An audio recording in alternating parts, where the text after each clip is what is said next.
Welcome back to Inside the Pride. I'm joined by head coach Dan Campbell. And coach, right before you came to Detroit, you were with New Orleans for 6 years, ended your playing career, coached there. How much did your time with the Saints impact you now as a head coach of the Detroit Lions? Yeah, well, look, a lot, a lot. I think there's a number of things that are here as an organization, as team, as foundationally that I took from there. There's really no secret to winning. You got to do things right. You got to have the right people around you and have the ability to do what you need to do. And so it's a special place, somewhere I'll never forget. Now, that being said, I want to go down there and rub their nose in it. It'd be good to go back. And talking about this offense that you spent a lot of time around, we got to start with Taysom Hill. He's lined up at pretty much every position. Saints are 15-1 if he carries the ball at least 8 times in a game. How do you take away what Hill does best so he does not go off in this game? He's dangerous. He's one of our focal points. He and AK on offense. I wish I could give you a very good, easy, cut and dry answer, and it's not easy. It's one thing to say we got to load the box. We got to squeeze the edges.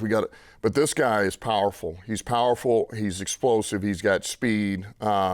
He's got run after catch or run after contact. And so there's nothing easy about this. And the other thing is personnel groups, because one play he is what you said. He's a quarterback, he's a tight end, he's a slot receiver, he's fullback, he's halfback.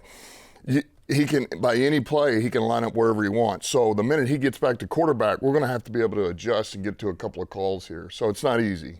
Some questionables in the receiving game for the Saints, but you've got Alvin Kamara, who well, coach, AK, just under 500 rushing yards on the season, but he can catch the ball in the pass game and score. So how do you take away at least one of those things he does well? Well, look, we'll have a couple of answers for him. I think the number one thing is don't let him get started. That's the easiest answer to this. It's like, let's not let him just release free into our defense with speed, because this actually gets covered pretty good. But the problem is any little space here and he's able to catch with speed through this is where he's most dangerous, even though there's 1, 2, 3, 4, 5 around. This is what he does all the time. He can break tackles, he's strong, and he's got unbelievable body control and balance. Switching gears to the defensive side of the ball, Saints are number 2 in the league in interceptions. Tyrann Mathieu has 3 so far, 2 just last week, so he's heating up. How do you make sure your quarterback Jared Goff stays one step ahead of him? Yeah, he's playing pretty good ball. He's been around for a while, playing good football. They use him.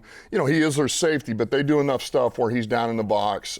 He plays the flats, the curls, the hooks.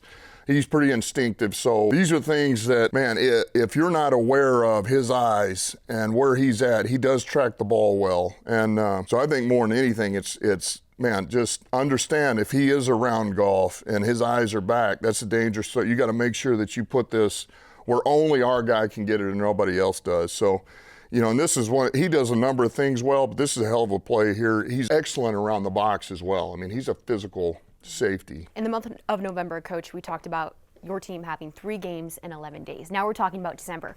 4 of the 5 games are on the road. So what is your number one emphasis talking to your team about a lot of the hostile environments they'll go into? I think it's consistency. It's stay true to what we are. Don't forget the little things. The teams that do the little things right, the mundane, everyday, started in camp, spring, they just continue to do that and don't take it for granted are the ones that they're going to begin to rise here in December and just get a little bit better and better. All right, we'll see. Thanks so much, Coach. All right, thank you.